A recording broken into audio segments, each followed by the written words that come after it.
my mother convinced me till I was damn near 9 months pregnant. I said, Mom, I can't even have an abortion no more.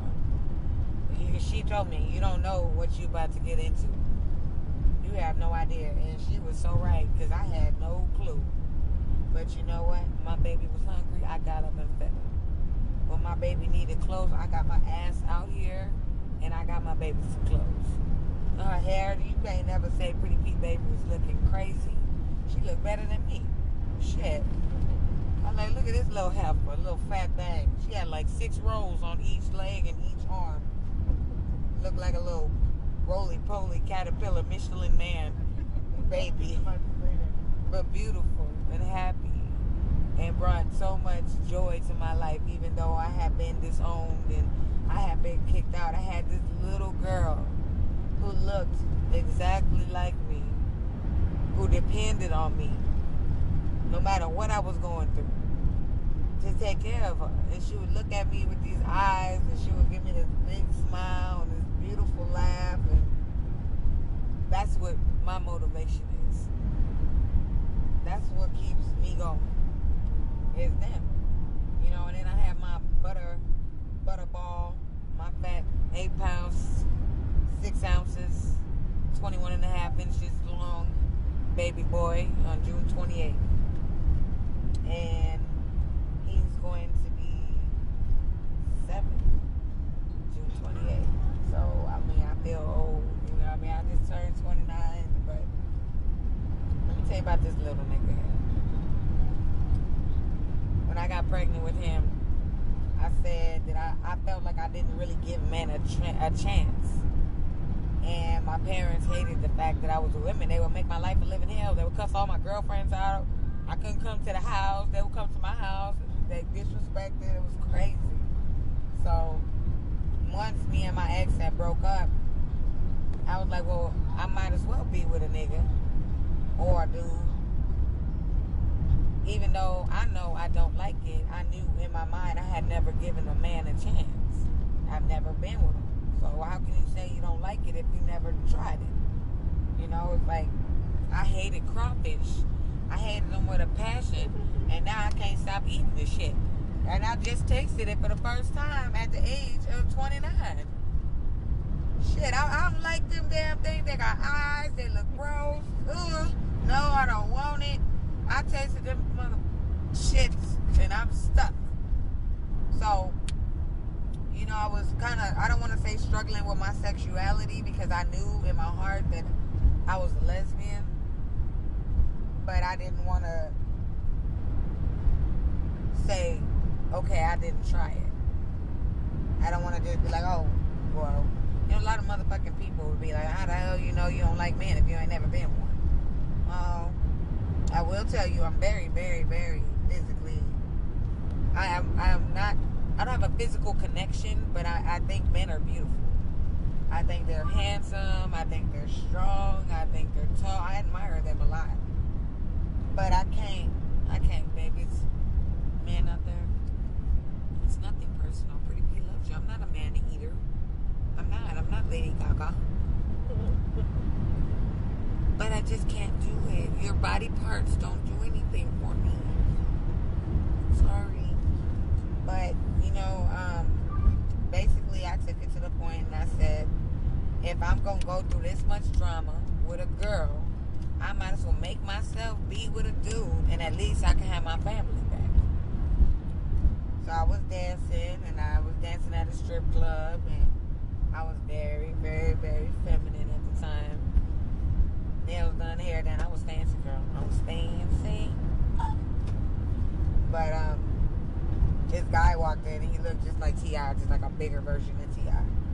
And he sat down, and I went and sat down, and I was talking to him. At first, I was going to hustle. I'm going to take shit. I would take all his fucking money. Then I was like, we were having some good conversation. So he tried to pay me, and I was like, no, I don't want your money. You know what I'm saying? Like, I don't want your money. And he was like, well, ain't that what you here to do? And I was like, yeah, motherfucker, but I don't want your money. I'm enjoying the conversation. I'm not feeling like I'm about to hang myself like most people, but you know, I was enjoying the conversation, and we actually had a lot in common. We're very much alike. He was like a male me, and You know, he started showing up to my job like every single day.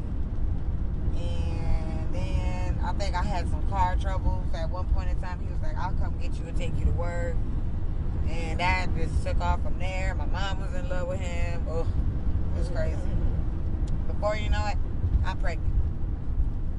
Fuck. I'm the most fertile motherfucker. I swear to God, I got pregnant with both my kids on the first try. First time having sex. Both times. So I'm just like, I knew it. I was sick. I had heartburn. I was like, this bitch.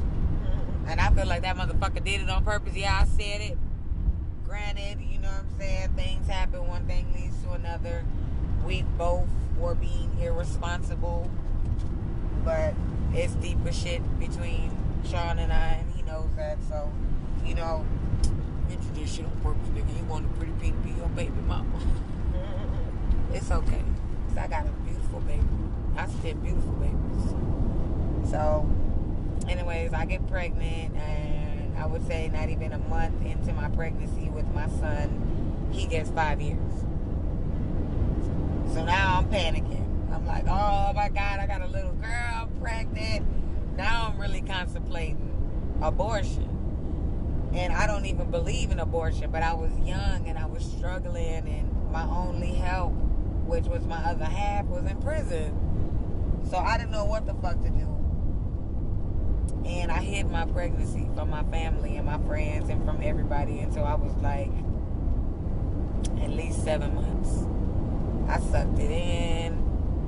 Everybody that knows me knows I don't like medicines and I don't do doctors. So I just kept telling them I have a bug. They was asking me why I was throwing up, losing weight, gaining weight. I was miserable, a hot, shitty mess. And pregnancy was, both of them was just, you ain't gonna see no pictures of Pretty Pete pregnant because I was sick as hell, miserable, unhappy, just upset, hated the world. Don't talk to me, nothing, but I worked my motherfucking ass off the whole 9 months with both of my kids. No matter how sick I was. If I had to throw up, excuse me, I'll be right back. You take your order? Nope, hold on, I'll be right back. Okay. And what can I get for you today? I was working at McDonald's when I had my baby. And hustling. Come on now. Mama didn't raise no fool. But anyways, I was pregnant. I hid my pregnancy and nobody knew. And I finally came out and told my mom. But the reason why I hid my pregnancy was because, for one, I was still struggling on what I could do. I was contemplating abortion, not because of the fact that I was being selfish, but because of the fact that I didn't know if I could give this baby the life that it deserved, because I was already struggling with my child and with my firstborn, Jocelyn. So I didn't know if I could do that.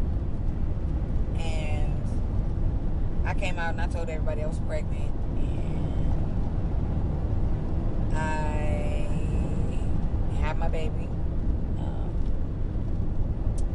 Both of my babies, my first I had by myself. My mother couldn't do the squeamish shit, so she would stand outside the door. But it's my first baby. I'm scared. I don't know what to expect. They just stuck an epidural on my back. I'm not feeling shit, but I'm not knowing what's going to happen to my coochie. You dig? You know what I'm saying? Because I got a tight pussy.